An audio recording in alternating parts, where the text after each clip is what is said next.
बालन शाहज्यूले starter लेख्नुहुन्छ।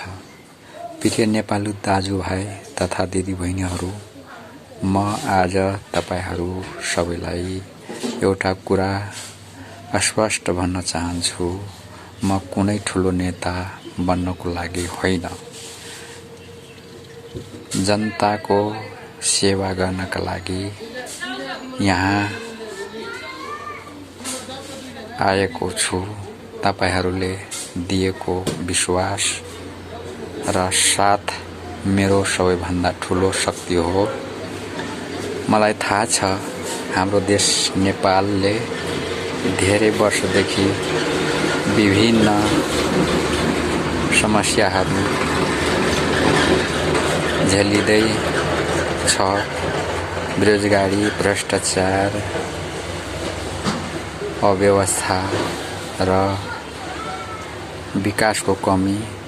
तर म विश्वास गर्दछु, जब जनता एकजुट हुन्छन् तब असम्भव भन्ने कुरा पनि सम्भव हुन्छ। अनि यदि म जनताको प्रधानमन्त्री पीएम बन्ने अवसर पाउँछु भने मेरो पहिलो विषय जनताको आवाज सुन्नुहुनेछ। म कुनै दल वा शक्तिको होइन, म नेपाल र नेपाली जनताको प्रधानमन्त्री बन्न चाहन्छु। हाम्रो लक्ष्य स्पष्ट छ, स्वच्छ राजनीति, पारदर्शी शासन र युवाहरूलाई अब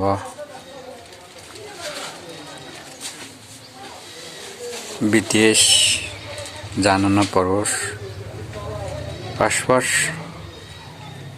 यो छ कि नेपाल बनाइने म चाहन्छु कि नेपालका युवाहरू विदेश जान बाध्य नहुन्। उनीहरूले आफ्नै देश वा राष्ट्रमा अवसर पाउन्। यो यात्रा सजिलो छैन, तर यदि तपाईहरू सधैँ मेरो साथमा हुनुहुन्छ भने हामीले नेपाललाई नयाँ दिशामा लैजान सक्छौँ। नेपाल हाम्रो हो र यसको भविष्य पनि हामीले नै बनाउने हो। जय नेपाल।